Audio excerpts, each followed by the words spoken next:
Have you ever felt so angry that it consumed every rational thought? Have you ever acted in a moment of rage and then lived in regret for days, months, or even years? Have you considered that in just one instant of hatred, all the goodness you've cultivated might be wiped away? Welcome back to the channel, dear friends. It's always an honor to share this space with you. Today, we're going to explore one of the most urgent and overlooked truths on the spiritual path, the devastating power of hatred, and why the Buddha called it one of the most destructive forces in the universe. This is not just about feeling angry. It's about what happens when anger transforms into hatred, when our hearts harden, and when we willingly sever our connection to compassion, wisdom, and even the karmic merit we've spent lifetimes cultivating. You see, in Buddhist teachings, hatred isn't just a negative emotion. It is a karmic wildfire. One moment of unchecked hatred is said to be powerful enough to burn through eons of accumulated good deeds. Just like a single match can ignite a forest, a single thought of hatred can destroy the sacred structures you've built within your soul. Let's break that down. Imagine someone who has spent decades in meditation, generosity, service to others. They've given to the poor, helped the sick, studied the Dharma, and cultivated deep inner peace. Then, one day, they feel wronged, aberrate, hurt, and in that moment, they let rage take over. They hate, they wish harm, they act with cruelty. In that instant, it's not just the utter damage that matters, it's the inner collapse, the bridge to their deeper self, to wisdom, to light. It cracks, and everything they've stored in the warehouse of Mare begins to burn. Why? Because hatred disconnects us from the very energy that creates karma's compassion.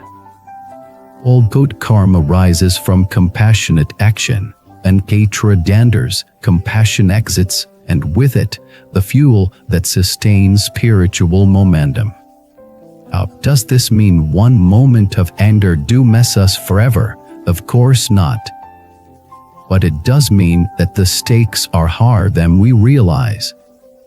Most of us think our spiritual progress is secure. We chant, we pray, we help others, we follow ethical principles. But if we ignore our inner world, if we allow resentment to fester and hatred to take root, we risk collapsing the very path we've walked so far. Hatred doesn't just harm others, it wounds the hater most of all. Have you noticed what hatred does to your body? Tension, heat, tightness, nausea, or breath becomes shallow, or heart races, or voice sharpens, or vision narrows, or whole being contracts.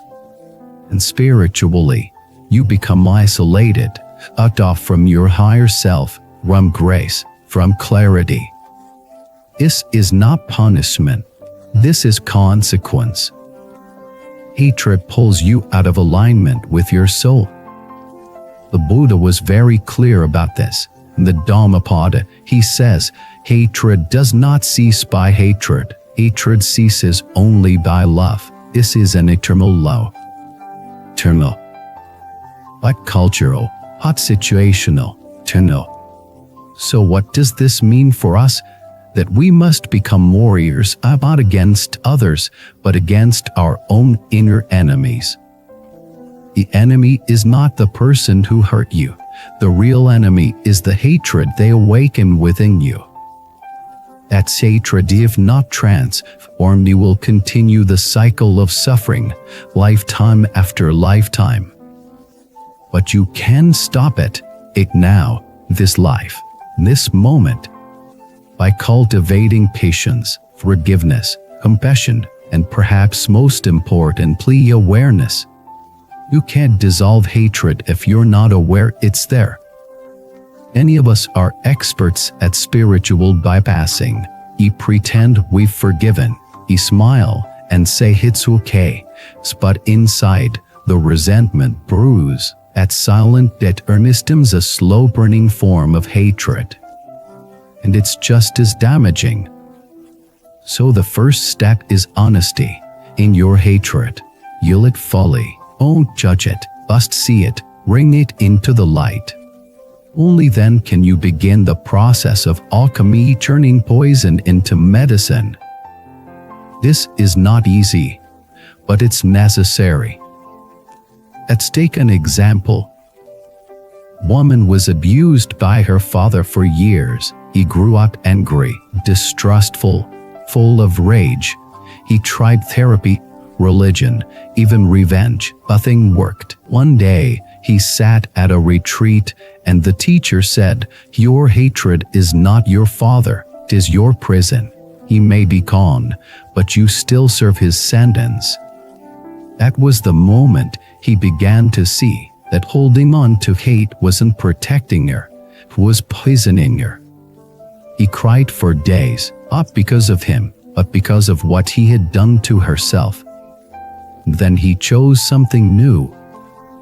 Not forgetting, not excusing, but releasing. Not for him or herself. That is true forgiveness. That is real courage. And that is the path to reclaiming lost merit. You see, even if hatred destroys good karma, love can rebuild it. Every act of compassion adds a new brick to the temple of your soul. Every time you refrain from reacting in anger, you place a golden tile on your path. Every time you pray for someone who hurt you, you write new lines in the book of your liberation. So, let's not waste another moment in hate. Not because others deserve peace, but because you do. You deserve the freedom of a heart unburdened. You deserve the clarity of a mind entangled by rage. You deserve the joy of knowing that nothing, and not even the worst betrayal, can take your peace. But only if you let go. The next time hatred rises, remember this. You are not your anger. You are not your king. You are the awareness that sees all, holds all, and can choose differently. Choose love. Not the weak, romantic kind, but the fierce, fearless love that says, "I will not be consumed." Choose peace. Not passivity, but the radiant stillness that says, "I will not add to this storm."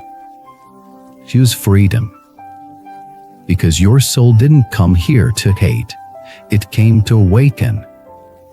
Thank you for walking this path with me. If this message touched something in you, please share your story. Let's support one another in choosing love, even when it's hard. Don't forget to like, subscribe, and join our community of seekers. And if you wish to support this work, becoming a member helps us reach even more hearts.